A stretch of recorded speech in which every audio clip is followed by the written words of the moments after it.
Hi there, thanks for joining me. Today's video is about scheduling an upcoming live stream on YouTube. Now, this video will demonstrate the steps to create a scheduled live stream on YouTube so you can share the links with your audience. This is strictly the YouTube side of things and won't cover software solutions for streaming like OBS or setting up and managing ATM Mini Pro devices. So if you're ready, let's get started. First, navigate to youtube.com and log into, if you're not already, your video channel. Click on the icon in the upper right-hand corner and click on Your Channel. From here, you'll have an icon that indicates you can create a video, upload a video, or create a live stream. We do want to click this button. That'll bring up your two options, upload a video or go live. And despite the fact that this says go live, meaning right now, it actually is going to give you an opportunity to schedule something. So that brings you to the live studio options here for your live streams where you can manage them. To create a schedule, you want to click here to schedule a stream. Now, you can, of course, schedule a stream to go live immediately or schedule it at some future date. Both are handled through this one button.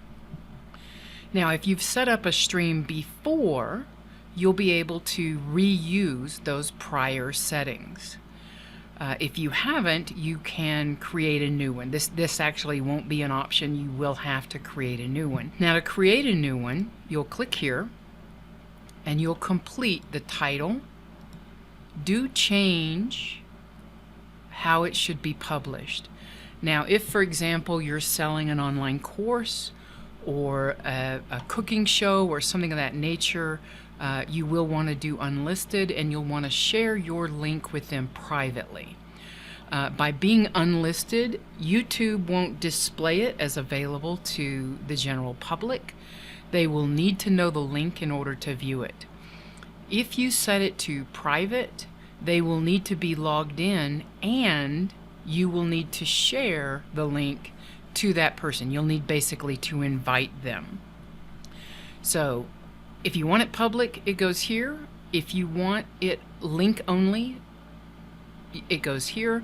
And if you want it log in and link only, it goes here. For our purposes today, I'm going to set this as unlisted. And by the way, thanks in advance to Art for letting me borrow your account to demonstrate this. So let's, for our purposes, put the correct title in. This is the upcoming class that we're scheduling for at this moment in time. Now, we do also have a menu, which we can put here in the description. I'm going to put that right up here. Give me a moment to type that. Okay, and anything else you want to include down here. Your style or your category that it goes into, how to and style, is pretty generic. And since we are going to be unlisted, this doesn't really matter. Do set your date and time here. I believe this is correct. Next is uploading a custom thumbnail. Now, typically you'll have one that you've created for the show.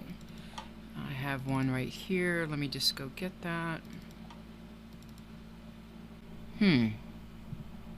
Oh, there it is. Okay, open that one. That's the thumbnail. Is this video made for kids? This is a requirement, but do set it to not for kids. If you, obviously, if you aren't making it for kids, because if you say yes to make it for kids, and you later decide to publish this video, YouTube won't allow any comments and won't allow you to monetize it. So there's a whole thing happening behind this. If your content's not made for kids, make sure you select not made for kids. So that's it. We've set the settings all through here. Now we can click Create Stream. In order to get the link that you'll want to share, you will need to come back in. And by the way, this error indicates that I have not got the stream key set correctly. So we have, for this account, we've created a stream key that we use for these live classes. I'm not going to display that on the video for normal reasons. So select live class at TRFA. Select whatever you've set up for yourself here, if you've set up one. If you haven't, you can use the default stream. However, you will need to make sure that they're not scheduled on the same day with auto start enabled. They do tend to conflict. Okay, once this is set up, we now have a place where we can go and get the link. See this right up here? Click on this little arrow, copy this link, and put this in the email that you send out to your audience.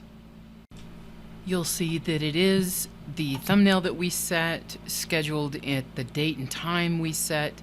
It provides an option for them to set a reminder, and this will be the place where they will come and watch the live stream. This will continue to count down until you click go live, basically, on your streaming software. So that's the process to set all this up. So let's recap. It's unlisted, so they'll need this link to get back here. Make sure you send that to them. So here's what we did. Let's just go over that again, okay? We clicked schedule stream. From here we set up all of our options. We did the title, the description, we set the stream key, we set our normal latency. Now I do recommend you change this unlist live replay once stream ends if the video or the show that you're doing is unlisted. If it's not and you want it to go public, leave this unchecked. Enabling DVR will allow them to, if they come in late at the scheduled time, allow them to start over at the beginning. It's just like a DVR. It'll allow them to back up and start it over. And since we, we went here to go live. Since we created one, and once you've reached the point where you're streaming it, it'll appear here until it's streamed, and then after that it won't be a scheduled one. But when you click create stream, just like this previous stream came up, this one will come up after that date has passed. So you'll just be able to keep reusing the prior settings. You'll only need to create a new one if you need to change something like the stream key. That's the only real setting that you're not able to edit. Actually, you can edit all of them. So this is just a time saver. Click reuse settings so that you don't have to go set everything up manually. But for most of this, you're going to wind up changing it anyway. So that's reuse settings. So I hope this video has helped. Do let me know in the comments below if you have any questions. Till next time, happy streaming.